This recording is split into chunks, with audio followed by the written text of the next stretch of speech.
China की सवारी करके कब तक आप अपने वजूद को कायम रखेंगे या कब तक किसी आर्गुमेंट को जीतने की कोशिश करेंगे? एक्सपोज हो जाते हैं आप, एक्सपोज हो जाते हैं आप। आपसे सवाल ये पूछा कितनी जंग जीती, 65 एक लाइन में बोला, जैसे तथ्यों पे बात करना शुरू किया एकदम से गलवान पे चले गए। क्यों एक्सपोज करते हैं सर खुद को इतना? क्यों एक्सपोज करते हैं? डिफेंस एक्सपर्ट की तरह बात कीजिए ना सर, डिफेंस एक्सपर्ट की तरह बात कीजिए आप। मैंने आपसे जर्नलिस्ट के तौर पे एक सवाल पूछा, उसका जवाब नहीं आपसे दिया गया। और सोच लीजिए, और जवाब सोच लीजिए, क्योंकि अलकायदा किसी मैगजीन के 2 पन्ने अब हम आपको दिखाने जा रहे हैं जिन्हें देखकर आप समझेंगे कि अलकायदा का भारत को लेकर जो मंसूबा है वो कितना ज्यादा घिनौना है। पहले पेज पर क्या लिखा है वो देखना आपके लिए जरूरी है। पहले पेज पर लिखा है ढाका से दिल्ली तक और श्रीनगर से इस्लामाबाद तक के तमाम अहले ईमान का ऐलान, हम अल्लाह के सिवा किसी के सामने सिर नहीं झुकाएंगे। और दूसरा पेज अब आपको दिखाते हैं, यहां अलकायदा का क्या हथकंडा है। भारत के तिरंगे को चारों तरफ से तोपों से घिरा हुआ दिखाया गया है, जैसा कि आप देख रहे हैं। और इसमें क्या लिखा है, लड़े हिंद के मुशरिकों से हम, छुड़ाएं जहन्नुम से गर्दन को हम।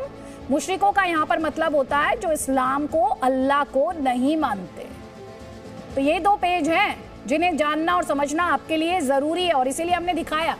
लेकिन इरशाद अहमद, इसमें आपको इंडिया का इलेक्शन कहां से याद आया? तारिक फतेह, उन्हें माफ कर दें, गलती से मुंह से निकल गया। रटी हुई चीजें होती हैं, जैसे पहाड़े नहीं होते तेरा के बैठ के घुसाए हुए। Don't look for logic in what Pakistani से। इसको भूल जाएं। ये ना अपनी मादरी जबान जानते हैं, ना माँ बोली जानते हैं, ना कल्चर जानते हैं, ना रावी दरिया जानते हैं, ना दरिया इंडस जानते हैं। ये कुछ नहीं, ये सेकंड ग्रेड फ्री मार्केट के अरब और तुर्क अपने आप को समझते हैं। ये नहीं होता जो टूटा और चटके अंडे जहां बिकते हैं, ये सब, ये उसमें अपने आप को कैटेगराइज करते हैं कि अल्लाह में जगह दे दो यार प्लीज, हम आपकी खिदमत कर लें, कुछ 2-4 अरब दे दो, उनके पांव दबा दे। इनमें गैरत नहीं है, इनके अंदर सेल्फ रिस्पेक्ट नहीं है, और ये किसी के सामने खड़े होकर बात नहीं कर सकते, क्योंकि it has become a country that is dominated by Punjab, और बाकी लोग सारे इनके जुल्म से आजादी मांग रहे हैं। ये सिंध महाज है, बलूचिस्तान में आजादी की जंग चल रही है, पख्तून लड़ रहे हैं। ये सिवाय वो पाकिस्तानी पंजाब जहां उर्दू बुरी तरह से बोली जाती है, ये उसका कंट्रोल है। वहीं से जनरल निकलते हैं, वहीं से बाजवा आते हैं। अब बताइए, जो नया कमांडर इन चीफ था वो 7वीं जमात तक स्कूल ही नहीं गया। जो नया पाकिस्तान का, वो जिन भूत में काम करता है, आप उसको हंसी मजाक में उड़ा देते हैं। इमरान खान की बीवी जो, वो तो जिनों में करते हैं, जादूगरी कर रहे हैं। इस दौर में जादू से इंडिया पे अटैक कर रहे हैं। ये घास खा गए हैं। Please don't count them as rational people.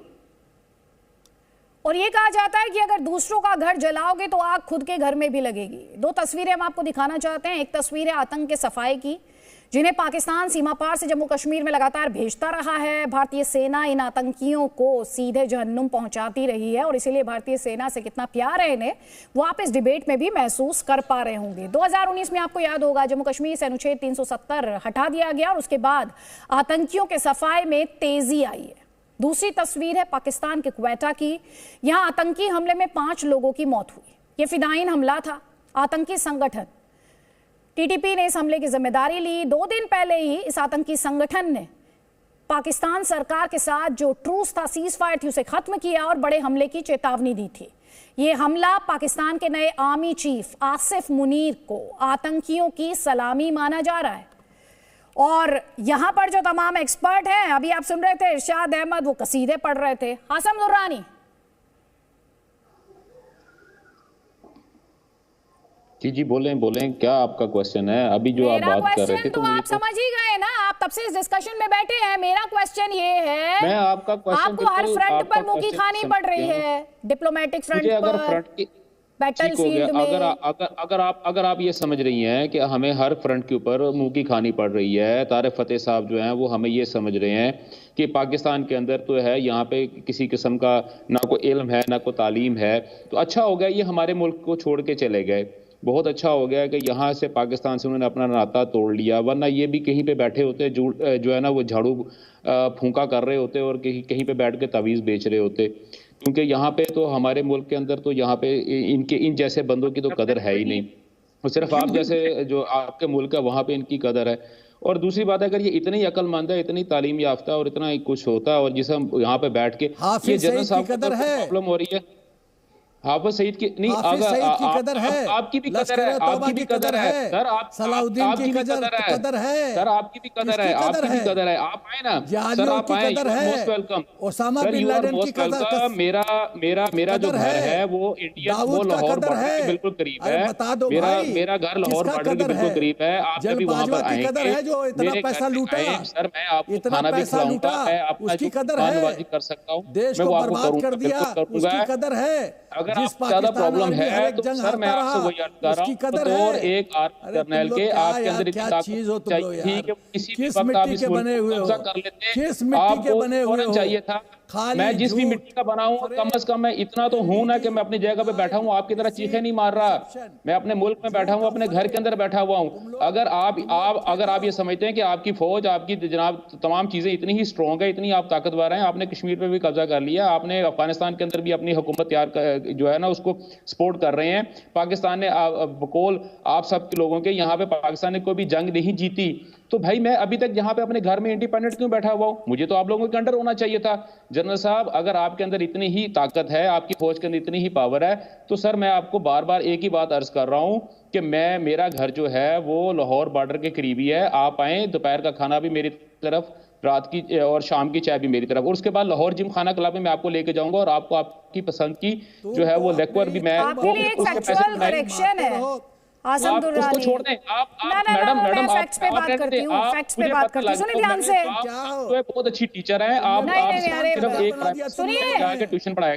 नहीं, मुझे क्या पढ़ाना है, किसे पढ़ाना है मैं जानती हूँ। नहीं, मुझे क्या पढ़ाना है और कैसे पढ़ाना है मैं जानती हूँ, क्योंकि मैं अपने फैक्ट्स पे बहुत काम करती हूँ। सुन लीजिए ना, आप जब बोले थे मैंने इंटरफेयर नहीं किया, आपने बहुत कुछ बोला इंडिया के खिलाफ, आपने बहुत कुछ बोला इंडियन फौज के खिलाफ। सुन लीजिए आप ध्यान से, अब अगर संवाद करने की हिम्मत है आप में, मैं आपसे डिबेट नहीं कर रही हूँ, अगर आप में हिम्मत है वाद विवाद करने की तो सुनिए आप। नहीं, अब आप सुनिए ना, आप डर क्यों रहे हैं? आप मेरे बोलने से डर रहे हैं आप?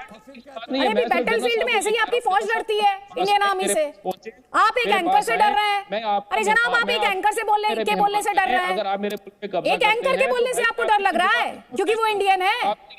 ये तो बिल्कुल ही इंतहा हो जाएगी, इंतहा हो जाएगी ये, समझिए। आपको देख रहे होंगे आपके मुल्क में लोग, आपके मुल्क में लोग देख रहे होंगे, और मुल्क में नहीं, ये 150 प्लस कंट्रीज में जी को देखा जाता है।